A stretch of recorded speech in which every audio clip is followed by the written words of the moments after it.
G'day guys, welcome back to the garage. Today I wanted to talk to you about 10 things that new and returning riders should know about when they're beginning their motorcycle journey. So let's get into the video.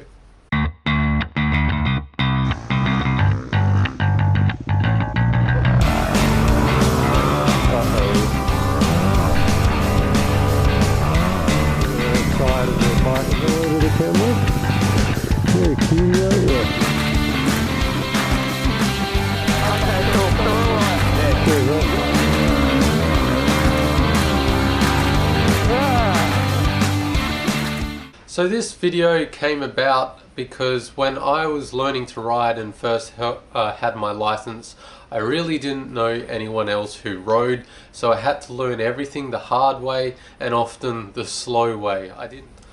The first tip is motorcycle maintenance. Now, I'm not telling you that you have to be a wrench monkey or a mechanic to look after your bike.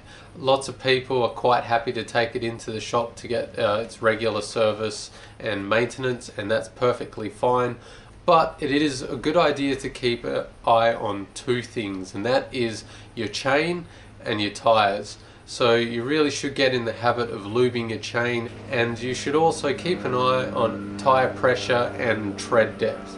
Those two simple things can really go a long way to saving you money in the long run and also keeping you safe. So tip number 2 is ride as if everyone is trying to kill you.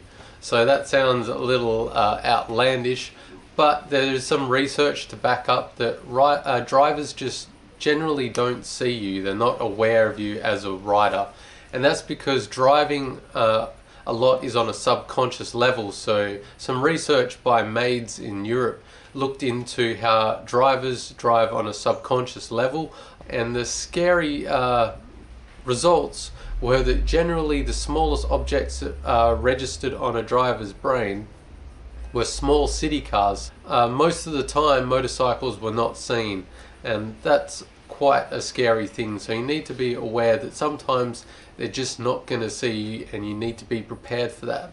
Riders who've been on a road for a while can attest to, you'll be going along on a road, you'll see a driver coming out of a street, they'll look straight at you and they'll continue to pull out, completely not noticing that you're there at all. So if you're prepared for that situation, it's going to be a lot safer.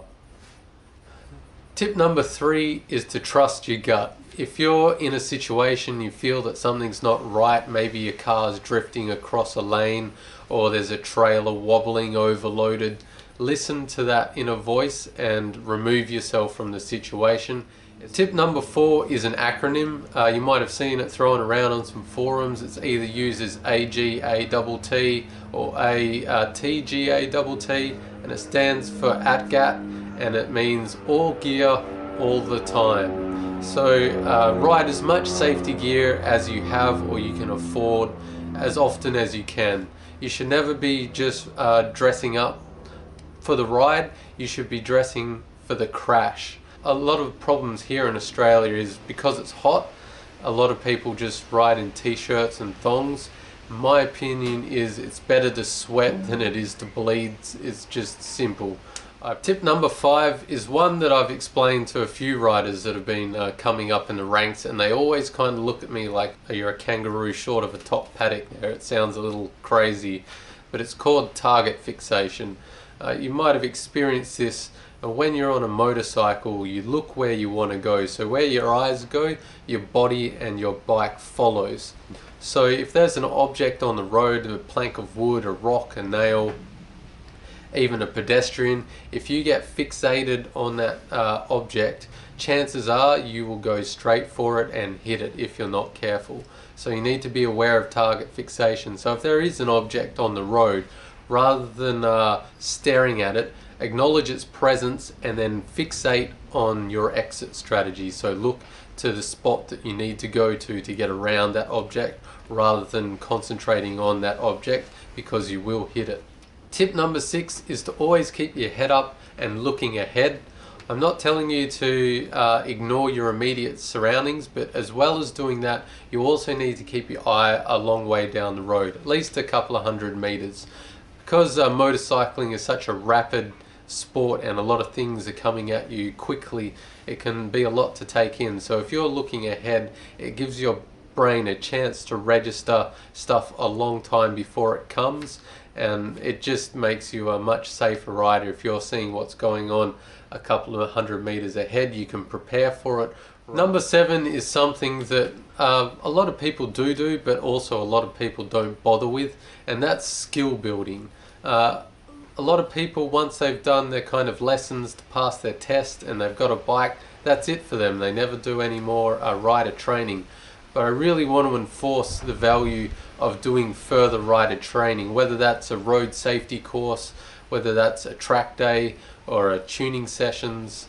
Any kind of extra rider training can be really beneficial, because there's a lot of techniques that aren't taught in basic rider training that can really save your life, improve both your riding speed, skill and safety, so you become a much more well-rounded rider. And also, if you're just a road rider, consider getting into the dirt. I say that because riding off-road is learning to constantly manage your bike in a low grip situation. So you learn to feel the bike when it has no traction. Often on the road, when people get in a low traction situation, they don't know what to do, because on the road you continuously have high traction. So being familiar with what to do in those situations can really help benefit you on the road. There is a reason why the top MotoGP riders like Rossi, Marquez, Crutchlow, Vinales, they all do dirt riding to keep their skills at the top level. And this comes into tip number 8, which I did learn on advanced rider training stuff, and that is to be smooth and not to focus on being fast. Now, if you focus just on being fast, you will just end up either crashing or being very slow because you keep making mistakes. Now, if you concentrate on being smooth and focusing on your technical skills, speed will be a byproduct of that smoothness. So focus on being smooth and doing good technical riding, rather than just trying to go balls to the wall, because you'll end up being slower. Number 9 is one that I've kind of seen happen myself, and that is when you get into group rides, you never try and keep up if they're going too fast for you. Always ride at your own pace. Never push yourself in a group situation, especially if it's a new group. I've seen people try to keep up and end up crashing. I've seen lots of silly things go on in group rides. People risking too much just to try and keep ahead. Now, if you're worried about getting left behind, usually organised rides or good groups will have a guy at the back that will always be there to kind of look after you and help you, and the people at the front will wait.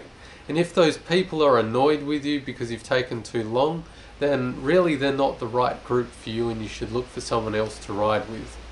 And the final tip, number 10, is that motorcycling can be an addiction. It becomes a way of life and a way of viewing the world. You meet some fantastic people, you do meet some dickheads too, and you also have some crazy and great adventures. So it's really a great sport if you do it with your head screwed on properly. It can be a fantastic thing to do. There's 2 things I wanted to talk to you guys about. First, you'd know there's an empty space here where the Yamaha WR250R usually is. I've had some major issues with the countershaft sprocket nut. It's got seized on there, so I've had to take it into the shop to get that all fixed. So that's where the bike is. And then second is that in the coming few weeks, videos might be a bit scarce. I have to go and get an operation on my nose.